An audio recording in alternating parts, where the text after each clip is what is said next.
So are we done? We created our risk table, our risk matrix. We documented a few risks. We also documented some risk controls, which was pretty cool. And now can we kind of like conclude the risk analysis videos? Unfortunately not. We still have like a couple of loose ends and now we need to tie those up. Let's see. So in the past in the video, you saw me sometimes skip ahead in certain sections. For example, when creating risk controls in our eQMS software and Formwork, there were actually a few more forms which we could have filled out, which we skipped. And now I'll kind of like explain all of those to you now that you've actually gained probably a proper understanding of how risk analysis actually works here. Now we can kind of like tie up those loose ends, which are on the surface not quite as useful as the stuff we just talked about. So let's dive right in. So here's our risk table. There are really no surprises here. We have these two risk table entries documented. One is acceptable after risk controls. The other one is acceptable before risk controls, which is pretty cool. And on the left side in Formwork, you actually see all these items you can create regarding risk management. And they have this yellow color because for some reason, 5 years ago when I built the software, I thought yellow color would be a good color for risk management. I don't know what ideas I had at the time. Anyway, let's dive into one of the things we talked about, failure modes already. So we defined 2 failure modes. And again, you probably want to define a few more failure modes in your software or hardware medical device. However, don't go crazy. Definitely don't do more than 20. And we have these failure modes, and you can see, for example, we have app crashes here. And if I edit this, you can actually see, oh wait, we actually skipped over this field, like software requirements which have this failure mode. We did fill out this field, like hazards, which this failure mode leads to, and that's cool. That's kind of like required. But we should also have these software requirements which have this failure mode. And the kind of like the very simple explanation of that is like, I actually don't quite remember in which standard it was, but I think it could even have been in the software development standard in the 62304, where you have to like look at your software requirements and analyze what sort of failure modes they might cause. And in human language, this is regulatory language, which as always cannot be understood by humans. In human language, this means, well, you just have to check out the features which your software will have, and you would have to like put some thought into how those features could actually fail on a technical level. So then obviously an app crash, it could probably be caused by all features. So that's a bit of a crappy example because, well, do we have to link this to all software requirements? Maybe actually. So we actually do have 2 software requirements, if you remember, which we created in the other video course. So regularly show a notification to the user to ask them how they're doing and authenticate users. So let's just assume that all of these software requirements can actually cause an app crash. And that's it. And then we've actually documented a failure mode perfectly. Maybe just to make auditors really happy, we would also write a description and kind of like say like the app exits unexpectedly and becomes unavailable. I mean, just in case auditors don't know what a crash is. And I mean, I have 0 expectations towards auditors. So some auditors might literally not know this. Okay, so we save that and now that's cool. So you can see all of these things have been linked. And I think as a side note, the really cool thing is in Formwork, the cool thing is you can't customize anything. And in my opinion, this is an awesome feature which sets it apart from all other regulatory compliance software on the planet. Because if we go back to the edit view, you can actually see I cannot link a failure mode to anything else. Like I could say like, hey, I want to link this to a software test. So because we have software tests in Formwork too, but no, it's not possible. So we pre-configure Formwork for medical device compliance, for pragmatic medical device compliance, and geared towards startups, to be fair, to just do exactly what the standard requires you to do and not do anything on top. Because if you want to do stuff on top, that's kind of like up to you. Choose another software or do it in Google Sheets or whatever. But this is exactly the implementation of what the regulatory requirements are, which in my opinion is the cleanest implementation. So Formwork immediately guides you and you can see, yes, a failure mode should be linked to software requirements and it should be linked to hazards. And that's exactly what we've done here. And then we're done and we save it. And I think that's awesome. So now we've documented failure modes in a perfect way. There's no other software which guides you this closely to complete your documentation. All right, enough and end of promotion about Formwork. Okay, let's actually continue with content. So we also had some other things which were going on. Most importantly, risk controls. So if you remember, we actually documented this risk control called content review process. Just to quickly recap, we had this risk table entry where essentially we have wrong content in our app and the user believes that and gets kind of like, for example, a worsening of depression. And this risk was generally not acceptable initially, but then we said like, hey, we have this risk control where we review our medical content before we publish it in our depression treatment app, and that kind of like reduces the probability, and then everyone's happy, and this risk is acceptable. Now that's good. Now we need to kind of like look at this risk control form, because again, Formwork really guides you in creating your complete documentation. And as you can see, we had to fill out this kind of risk control. That's what we already did, and I walked you through those earlier in the risk control video. But now we have all these optional fields here, which are actually quite interesting. You can see, firstly, Formwork tells you what is optional, what is not, and this is optional because it says optional, and exactly what your risk control would need to be linked to. So you can see I can link it to software requirements, I can link it to software tests, and I can link it to user tests. And the general idea here is that the 4971, it kind of like requires you to verify that you've actually implemented your risk control. So it's not just enough to say like, hey, we have a risk control, end of story, but instead you need to show that you actually built this risk control or implemented it in your company. Now, to be fair, this example is a terrible example because it's kind of like a process risk control. So there's nothing you can really show for this except that you maybe have an SOP document somewhere.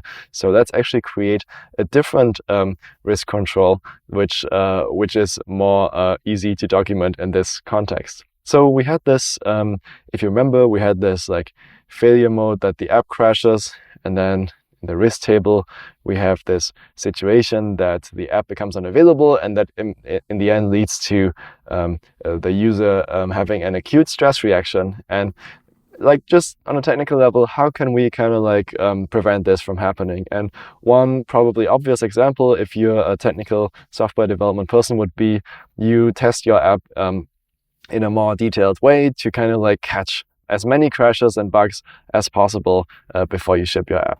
So let's add this risk control.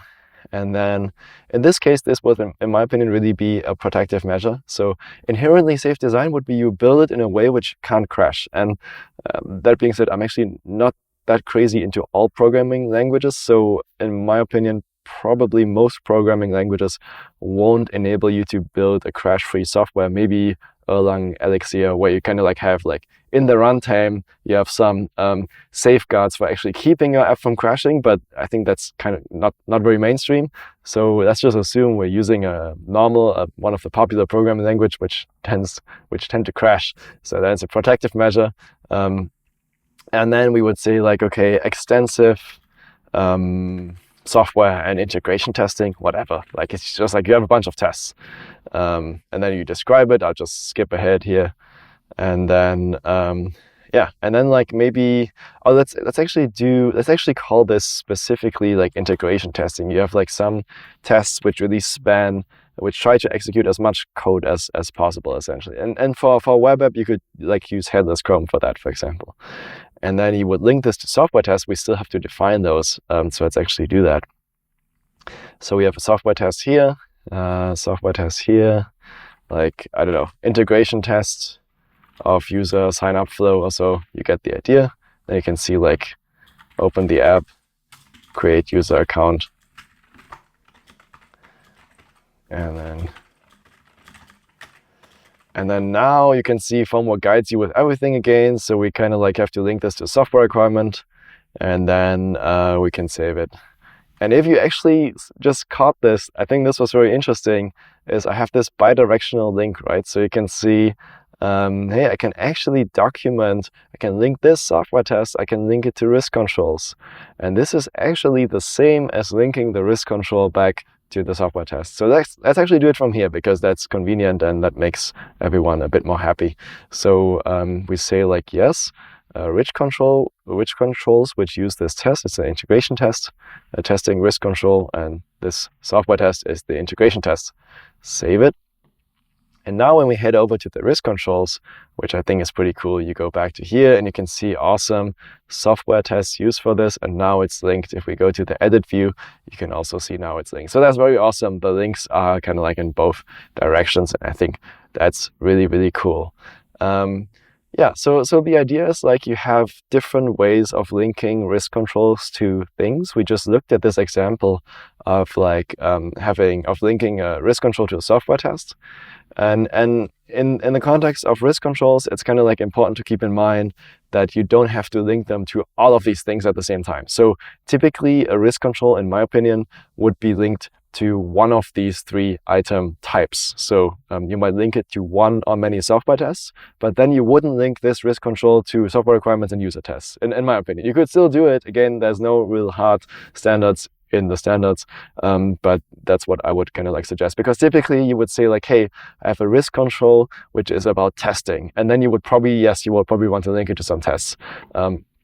But you might also have a different risk control which is about extensive like somehow training users, for example. So you train users in a certain way, and there you will probably want to do a user test later where you kind of like present users with the training, like do the training with them, and then you present them with the app and tell them to do stuff, and then you observe them whether they are able to actually do the stuff correctly, whether your user training was successful. And in this case, you would create a risk control, which, by the way, let's actually do this.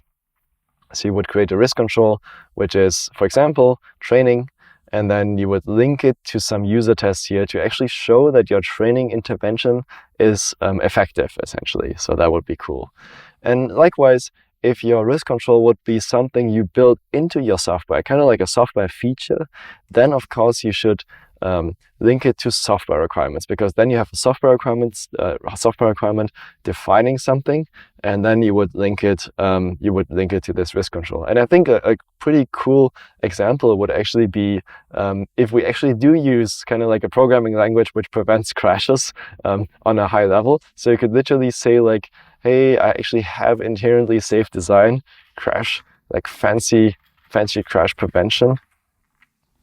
And then you could kind of like say, and then I link it to software requirement, right? So you would have a software requirement here. Let's go ahead and create this.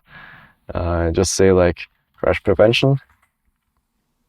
And then we link it to the risk controlled fancy crash prevention. So, oh wait, I have to select the category. What might this actually be? Maybe, I don't know, everything's functional. The functional category, you can always choose it. So now if I go to the fancy crash prevention risk control, you can see it's implemented by software requirements. So you have kind of like 2 ways, right? So for the crash prevention thing, you kind of like could say, hey, we can maybe prevent this on a technical level. Then you link it to software requirement, which I think is pretty cool, but kind of like technically not a very common solution. Or you kind of say we do extensive testing, and then in that case, you actually link it to software tests. So that's also another option, but that's generally kind of like giving you the idea of how you can link different items together. And that's a few things we skipped over, and that's something we caught up in this video. So to recap, we have this risk table, and that's already looking good. You already understood how the risk table and risk matrix generally work. That's awesome.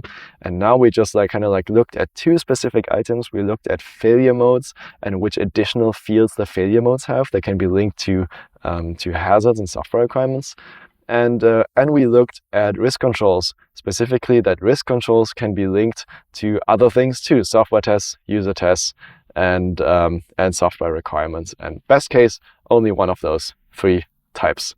So that's that. Now your task is to kind of like go through your documentation, look at those items again, and see whether you can link them. And I think a good point is actually that this might also make you reconsider whether you have to add items to other categories. For example, you might have to add some software requirements if your risk controls are actually being built into the software, and therefore you kind of like need new software requirements to document those. Same for software tests and the other things. All right, well, off to work. Good luck doing your documentation.